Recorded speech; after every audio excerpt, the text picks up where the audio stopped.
Waouh. On me voit bien, c'est bon. Salut à tous, c'est Charlie. Alors on se retrouve aujourd'hui pour une nouvelle vidéo. Et dans cette nouvelle vidéo, de quoi on va parler? Tout simplement, si tu as lu le titre de cette vidéo, tu as pu le remarquer par toi-même. Aujourd'hui, je vais tout simplement faire le compte rendu de mon triathlon M que j'ai fait il y a une semaine et demie environ, c'est ça. Et là tu me vois en gros plan, mais d'un coup tu vas me voir en tout petit en haut à droite de ton écran, parce que je vais faire une vidéo où tu vas également voir les autres concurrents du triathlon, pas que moi cette fois-ci pour cette vidéo. J'arrête d'être un petit peu égoïste, et donc pour que ça change un petit peu, on va voir un peu tout le triathlon, et je vais par contre bien sûr expliquer mon parcours, mon aventure dans ce triathlon. Vous êtes prêts? 1, 2, 3, c'est parti, go! Bon allez, c'est parti, nous sommes dimanche 30 septembre 2018, il est 13h10. Et le top départ du triathlon de Cherbourg est lancé.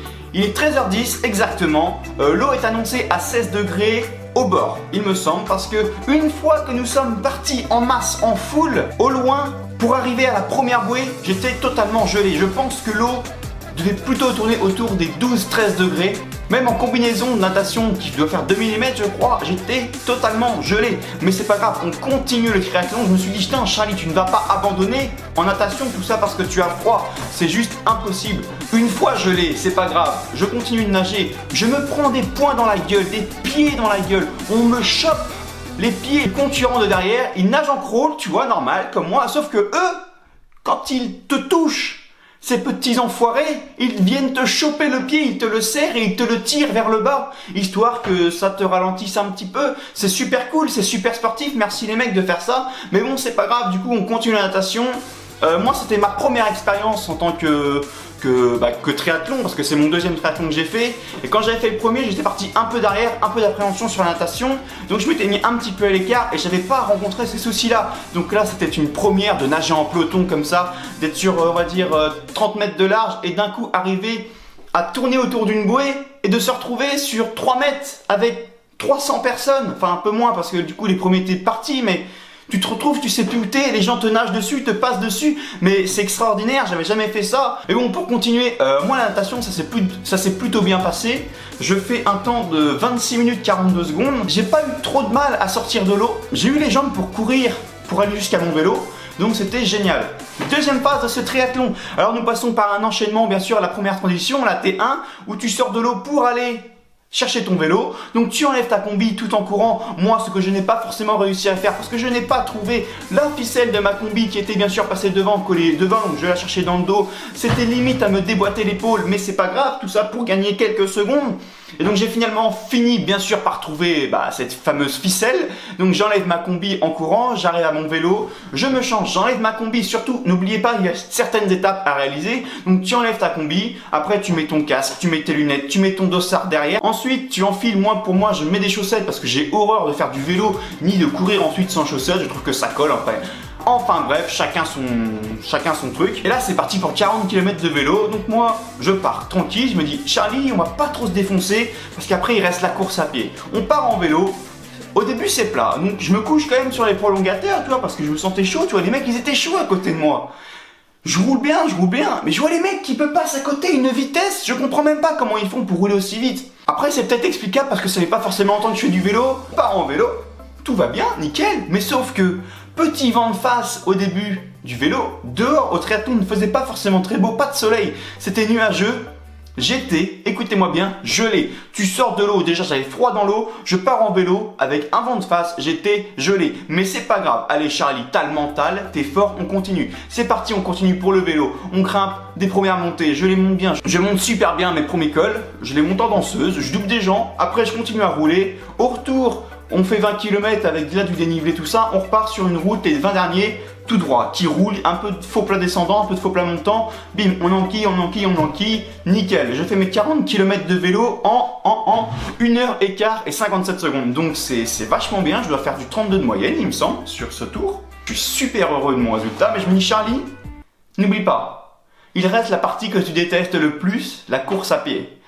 Donc là, j'arrive à la transition, nickel, je mets mon vélo à mon numéro, au 282, j'enfile mes chaussures pour courir, j'enlève mon casque, je passe le dossard devant, on met le bandeau et c'est parti pour la course à pied. Je viens de faire 50 mètres que j'ai déjà les jambes qui sont en feu. Et je me dis, oh la vache, il reste 9 km 900 environ encore à parcourir. Je sais pas comment tu vas faire, mais Charlie trouve la force de finir. Petite anecdote, une fois que je suis parti en course à pied, j'entends une des personnes qui présente le triathlon dire qu'il est 14h56. Et là je me dis merde, normalement le départ était prévu à 13h, c'est-à-dire que j'ai mis 1h56 pour faire natation vélo. Je voulais faire mon triathlon en moins de 2h46. Je me suis dit putain la vache Charlie, il va falloir que tu cours les 10 bornes en 50 minutes. 50 minutes ça veut dire du 12 de moyenne. Chose que je fais depuis peu, mais sans avoir fait natation et vélo avant. Donc je me suis dit ça va être extrêmement dur. Du coup je pars en course à pied et je suis un petit peu démotivé d'entendre ça. Je me dis ouais je vais faire moins bien que ce que j'avais prévu. Après ce n'est pas forcément grave parce que c'était mon premier triathlon. Mais donc c'est pas grave, je cours, on m'encourage, ça me fait super plaisir, ça donne du peps d'avoir des gens qui t'encouragent au triathlon. Donc si vous avez des familles qui ont fait des triathlons, dites-leur de venir, c'est super agréable. Ouais vas-y Charlie et tout, c'est super. Voilà que je fais mon premier tour. J'ai un peu les jambes en feu, toujours. Je suis toujours un petit peu démotivé pour mon temps, tu vois.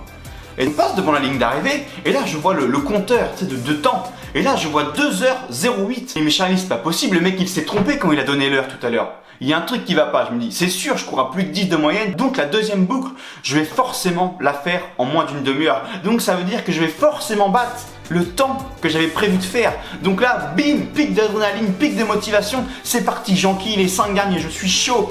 J'ai envie de tout arracher, j'ai envie de finir mon triathlon en beauté. Je cours, je m'arrache, je suis bien. Pas trop pour pas forcément avoir des crampes. On évite de se blesser et du coup de niquer tout le triathlon, de niquer tout ce qu'on a fait avant. Et là, il me reste 400 mètres. Je sais pas quel temps j'ai fait. Là, il me reste 100 mètres, 50 mètres, 20 mètres. Là, je vois de mes propres yeux, je vois le compteur qui me dit 2h31. Je vois ça, je suis aux anges. J'ai envie de pleurer à ce moment-là quand je passe la ligne d'arrivée. Je passe la ligne d'arrivée, 2h31 et 45 secondes. J'avais envie de pleurer, c'était magnifique. J'avais prévu de faire 2h46 ou moins de 2h50 si les 2h46 c'était pas possible. Et là j'arrive et je fais 2h31. C'est juste ouf ce que j'ai fait. Et j'ai bouclé la course à pied en 46 minutes et 20 secondes. C'est quasiment que des records personnels que j'ai fait sur toutes les distances du triathlon. C'est un truc de ouf. Je sais pas si c'est le fait qu'il y ait des gens, si c'est le fait que ce soit une compétition qui m'ait donné autant la force, l'envie de faire des chronos comme ça, mais c'était magnifique. Je suis arrivé au bout de mon triathlon, j'en avais les larmes aux yeux tellement j'étais content, tellement j'étais heureux, et du coup voilà, c'est un truc de ouf. Ouais, bravo. Bon mais voilà, cette petite vidéo en face cam est terminée. Ça faisait hyper longtemps que j'avais pas fait une petite vidéo comme ça. C'est posé, c'est pépère, ça fait super longtemps. Donc faut retrouver les mots, faut retrouver le dialogue, faut trouver quoi dire, faut trouver l'inspiration. Mais j'espère que cette vidéo t'a plu. C'était juste un petit compte rendu, donc c'est vrai que ça c'est un petit peu différent des vidéos que je peux faire d'habitude. Mais j'avais envie de le faire pour vous partager mon expérience, pour vous partager mes émotions lors de ce triathlon. Si cette vidéo t'a plu, n'hésite pas à mettre un petit pouce bleu, ça me ferait super plaisir. À t'abonner bien sûr également, à partager cette vidéo. Tu peux aussi, j'insiste pas du tout sur ça, mais tu peux le faire, ce serait super cool. Et du coup voilà, moi je vous souhaite une bonne journée et je vous dis à la prochaine pour une nouvelle aventure. Allez, salut. Tu doutes sur ce que tu fais car tout le monde te dit pas le faire. Tu kiffes sur ce que tu fais car personne t'a dit comment faire. Concentre-toi sur ton projet, ça plaît déjà à des gens. T'as dit commentaire. Pense à prendre du recul, regarde autour de toi, t'es pas tout seul.